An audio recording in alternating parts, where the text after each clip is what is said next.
Hey guys, welcome to Gregsbeerreviews today. It's Beer 30. Let's go take a walk, see what's in the fridge today.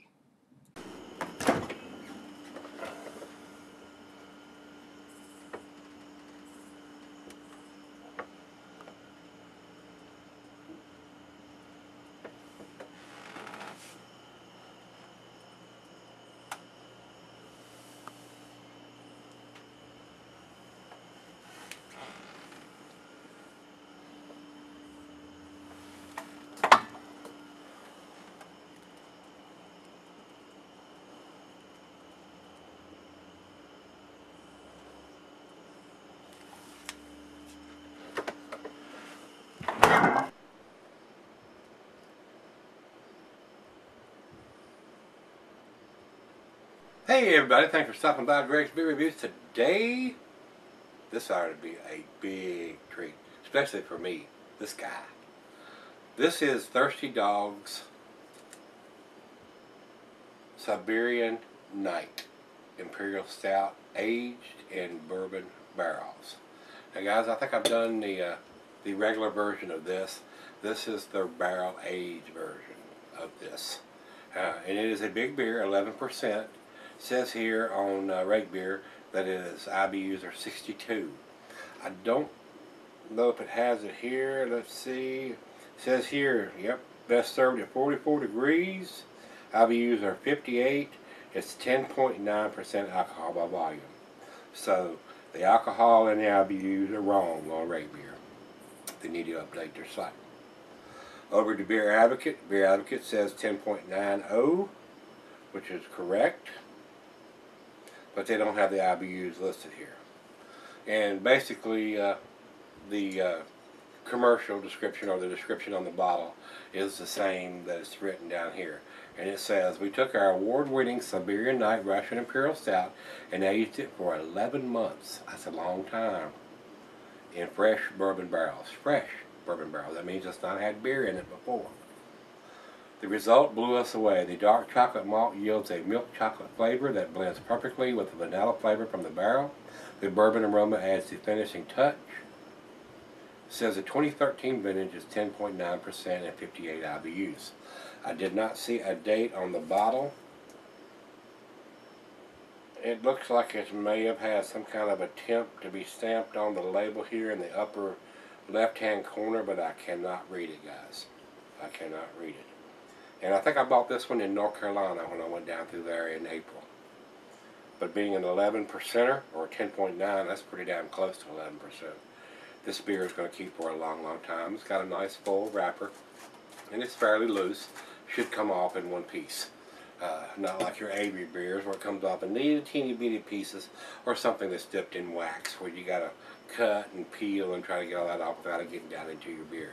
I'm a bigger fan of this style of foil than I am that stuff that's stuck on with liquid nail super glue type foil where it comes off in little bitty pieces. And basically not a big fan of the wax. I mean, a lot of people say, oh, it keeps the air from getting in. Horse hockey. The beer is under pressure. It's trying to get out. The air is not going to get in unless you have a bad cap. Unless the capping process has failed. So with it under pressure, the beer is trying to get out. The carbonation is trying to get out, not trying to get in. So as long as the bottling machine or the capping process does its job, the air is not going to get in. It's not going to get in. It's not going to happen. So not a big fan of the wax or the glued on tight as Dick's hat band type of foil. I like these. This is going to come off in one piece more than likely. Let's find out right now.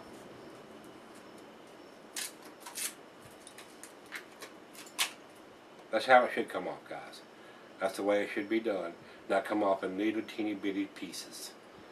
So, don't have a problem with them doing that.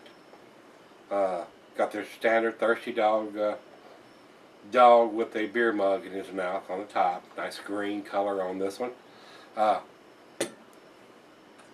like just about everything that Thirsty Dog does, especially when they get into these bigger beers like this. They usually do a pretty damn good job. So I thought the regular version of this was pretty tasty. The bourbon barrel aged version, that's one of the reasons I picked it up. I'm going, ooh, this is going to be tasty. because I thought the regular version was pretty tasty. So let's see what this one brings to the table. I've already read you the commercial description. Let's go over to the food pairing. It's going to be your typical Russian IPA. It says General Chocolate Digestive Dessert. So if you're having a big strong dish, you can have this with dinner. Or it could be your dessert. I mean, you could have this after dinner as a digestive or an aperitif or as your dessert completely. I mean, this is a nice sipping beer more than likely. So this, you wouldn't want to have this as the first beer of the day or the evening and have something else after it usually, a lager or an IPA or something, because this is going to overpower all of that stuff. You want to start out with something lower, work your way up if you're going to have more than one, and finish off with something big like this. So that's how I do it. That's just my opinion, just my 2 cents. Alright, glassware, pint, becker, 9 tumbler, snifter. I got the double glass for this one today, guys. The only disadvantage of this style of glass is opposed to the Sauvignon glass. It doesn't have a skinny part on the bottom where a lot of times I can see light through it to determine whether it's pitch black or not. The double glass has the tulip shape and it comes down. There's no thin part of the glass. So a lot of times for in the Sauvignon glass and that little skinny part under the bottom there, I can see a little bit of light through that where I cannot in the double style. That's why I use that glass so much. It brings so much to the table, having the same basic shape, but also having that thin part in there where I can see some of the light, if it's possible, through the thinner part of the glass. In this glass, you cannot. I mean, most of the beers look pretty dark in this glass. So let's get the cap off of this one. See what this one brings. This is the final beer of the evening. Nice hiss. Into the glass we go. Looks pretty dark coming out of there. I can see just a little bit of light through the beer pouring it in. And it's pouring a fairly big head, so I eased up on that super aggressive pour, because I wanted to get it all into the glass. It's a 12-ounce bottle. 2 fingers of head. Nice khaki colored, off-white tan colored head. Very tight bubbles in the center. Very creamy looking. Over to the light, I'm not seeing any in this particular glass, guys. Not even around the bottom corners and stuff. It looks pretty black. That's why I use the other glass so much. I mean, it gives me that little bit of thin part on the bottom where a lot of times I can see some red ruby tinges of light coming through it, where this one does not provide me with that option. So, still a great glass, but I like the Sauvignon glass better than this. And this one is just a little bit thinner than that one. The Sauvignon glass is so thick and heavy. It's an awesome, it's my favorite glass. It's the best glass that I have. And as you can see, there's a lot of glasses back here that I do not use. And there are some in the kitchen that I use regularly. I've just about give up on the pint glass unless I'm drinking a go-to beer. Something I'm not reviewing. And I'll use a pint glass. So, looks pretty good in the glass. Down to about a little less than a finger of head. Let's get a nose on it. Ooh, getting the bourbon. A lot of sweet, rich, almost to the burnt characteristics of the malt. A lot of times they use that super dark malt to brew these beers. That's a lot of times. Just about all the time. You wouldn't brew a crystal 30 or 40 Lovibond to brew something like this. You're going to use some black patent or some chocolate malt or something that's been roasted to brew something this dark. Maybe some hints of some brown sugar and some dark fruit in there. A little bit of chocolate going on. But the bourbon is overpowering everything right now, freshly poured out of the bottle. That's why I always let these beers come up to room temperature when I come back for the final jug to see how they change. Because a lot of times it does. You get a little bit more of coffee and vanilla and darker fruit and stuff like that, and tobacco once it comes up to room temperature. And I have some friends, some other reviewers, that won't even drink a beer like this right out of the fridge. They'll take it out and set it on the counter for 30, 45 minutes, an hour before they even pour it into the glass, before they review it, just to bring it up to room temperature to get a more appropriate smell. But I like to start off with it right out of the fridge and let it warm up as I'm drinking it. Just me. It's just me though. If you don't like that, do it the way you want to do it. Smells wonderful. It's that time. Let's get it on. Cheers, everybody.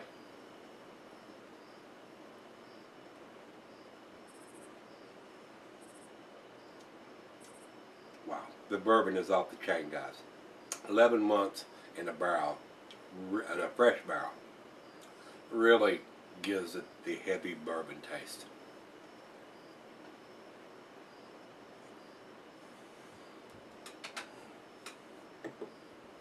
Molasses, brown sugar, caramel, toffee, dark fruit, hints of licorice in this one.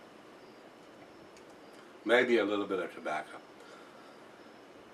Might be a good candidate to fire up a stogie to go with this. What do you think? I think so. Might have to do that. Final beer of the evening might as well. But it's very tasty, guys. It is awesome. I am and I've told you this before, I am a sucker for these bourbon barrel aged beers, especially when it's done well like this one is. Wow. Wow, that is awesome. I gotta taste it again.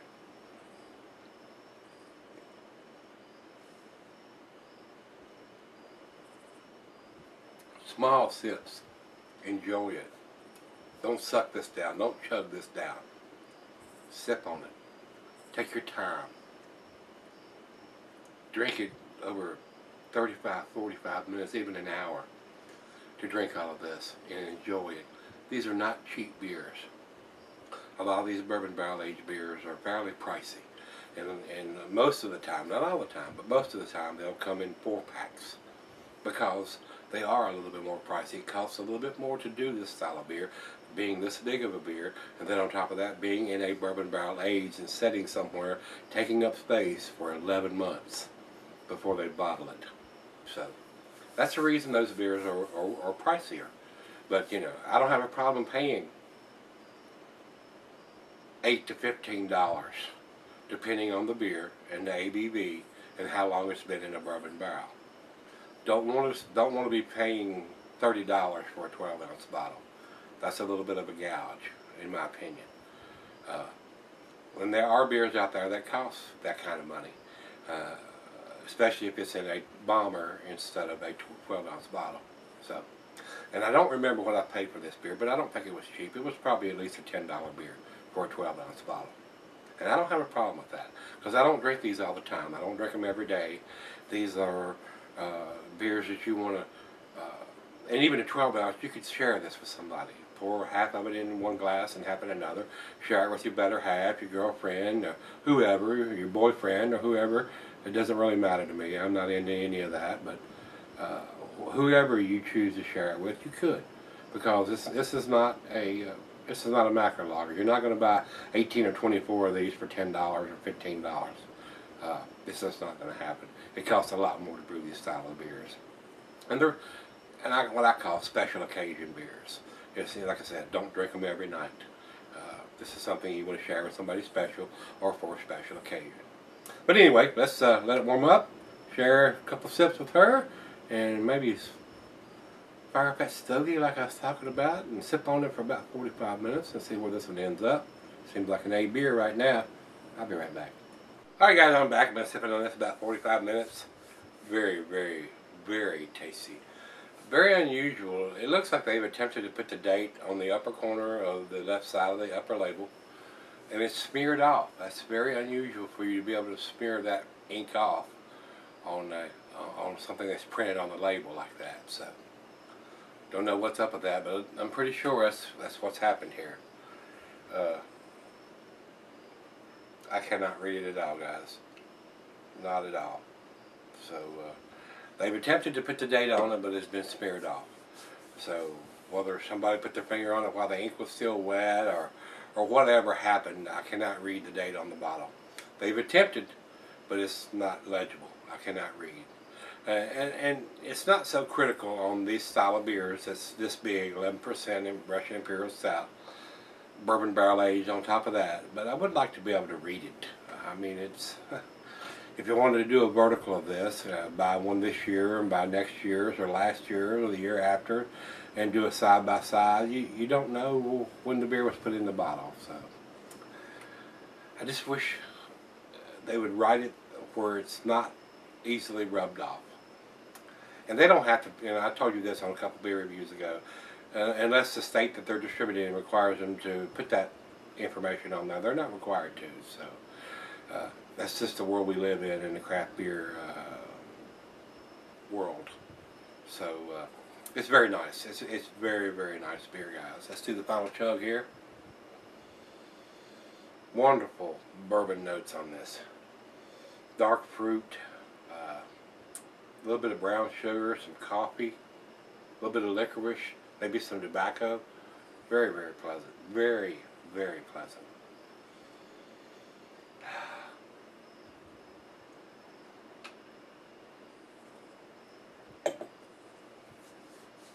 Wow.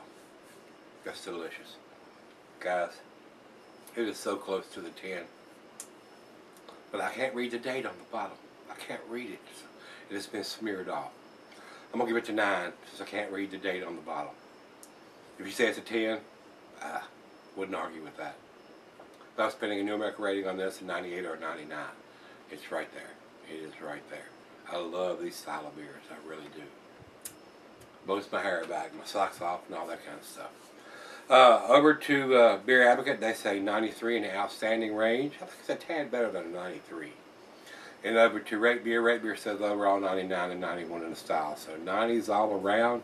Like I said, if I was putting a numeric rating on this, it would be a 98 or a 99. It's pretty damn tasty, pretty impressive. A great final beer of the evening, and that's what this is. I'm done for the evening. It's awesome. It's awesome. So if you've had this one from Thirsty Dog, this is their barrel-aged Siberian Nights, which is a Russian Imperial Stout aged in bourbon barrels. Let me know what you think. I loved it. Pretty damn tasty. Alright guys, come on back tomorrow. Let's go see what's in the fridge. See everybody then.